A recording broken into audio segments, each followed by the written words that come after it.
তোর বিয়েতে আমি গিফট আনবো, তো সৌভাগ্যবান তুই না। আমি জানি তো তুই আনবিও না। সারা জীবন তোর যে সময় দিচ্ছি এটাই না। আমি মনে হয় তোর সময় দেই নাই। প্রেম করছো জীবনে? তা করলে বলতে পারো, অসুবিধা নেই।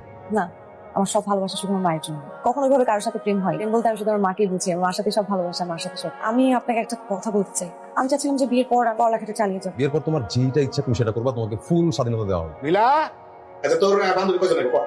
আমার তো বান্ধবী বন্ধু বলতে মিলনই আছে, ওই আসবে। ওই যে তুই দেখছিস তো আমাদের বাসায় আসে এই মহল্লার ছেলে মিলন। মিলন খুব ভালো করেছো, কিন্তু আমি বান্ধবীদের কথা কইতেছিলাম। আরে মামা কি বন্ধু তো বন্ধুই, ছেলে আর মেয়ে কি? না, ছেলে বন্ধু আর মেয়ে বন্ধুর মধ্যে অনেক তফাৎ আছে। কেমন কথা বললাম? আমার একটা ছেলে ফ্রেন্ড আছে, সে আমার বিয়েতে আসতে পারবে। আর যে ছেলের সাথে আমার বিয়ে ঠিক করছো, ওই ছেলে যদি একটা মেয়ে বান্ধবী থাকে, তাহলে কি আমি বলবো আমি তো বিয়ে করবো না, বিয়ে ভেঙে দিবো? এত বেশি কথা বলছো, যা এখান থেকে। শোনো, আমার বিয়েতে আমার ফ্রেন্ড আসবে মানে আসবে, ও আসবে এবং পুরো আয়োজনটা ও করবে। এই কারণে যদি বিয়েটা ভাঙে, এরপরে আমি আর এসবের মধ্যে। নীলা, আমার একটা অনুরোধ রাখবি, তুই মিলনের সাথে আর কোনো যোগাযোগ রাখিস না। তোর বিয়ের জন্য একটা আলাদা প্ল্যান করছি, একদম তাক লাগাই দিব সবাই। শুনবি না কি প্ল্যান? তুই আমার বিয়েতে আসতে পারবি না। আরে আমারই তাই তুই, আমি নালে কি তোর বিয়ে হইব নাকি? সব অ্যারেঞ্জমেন্ট প্ল্যানিং তো আমিই করতেছি। আমার মামা বলছে তোকে বিয়েতে না আসতে।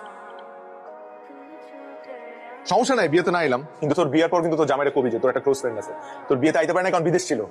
এরপর একদিন রেস্টুরেন্ট নিয়ে ভরপেট খাওয়া দিবি, সব ভুলে যাবো গা। হ্যাঁ রাখি।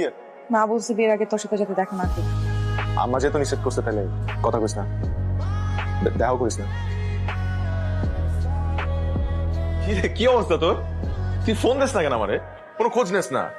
আচ্ছা বিয়ে হয় নাই তাতে এই অবস্থা, বিয়ে হলে যে তুই কি করবি আল্লাহ জানে। কিরে, কার সাথে কথা কস? মিলার সাথে কথা কই আম্মা। আমরা ফোনই দেন, মানে কেমন হয়ে গেছে? দে তো বেমানটার একটা বকা দেই। এই আমার কথা কই ভাই, এনে। ওই কিরে বেইমান বান্ধবী, হ্যাঁ? আমার ছেলেটা তোর বন্ধুর একটা ফোন দেস না, বেইমান। ওই কথা কস না কে? কিরে, এটা কার ফোন? আমার এটা আমার ফোন, 2 দিন ধরে বন্ধ, চার্জার নষ্ট। 2 দিন ধরে কইতেছে আমার একটা চার্জার কিনা দে। হ্যাঁ, আজ এরা কথা কইতেছে। হ্যাঁ,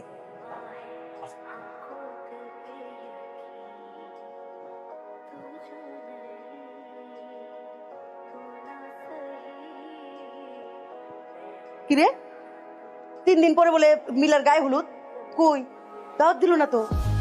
সারা মহল্লার সবাই জানে, আমগো দাওয়াত কই? দাও দেয় না, এদের ইচ্ছা। ইচ্ছা মানে? আরে নীলার মার সাথে আমার কত ভালো সম্পর্ক, তোর বান্ধবী মিলা। আরে আজব, বিয়েতে দাওয়াত দিলে কি আমি বিয়েটা ভাঙিয়ে দিতাম?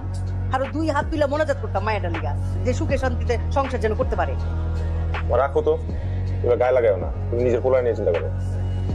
খুব গায়ে লাগছে রে আমার, খুব গায়ে লাগছে। মানুষ, হায় রে, মানুষের সাথে ভালো সম্পর্ক রেখে লাভটা কি? হ্যাঁ,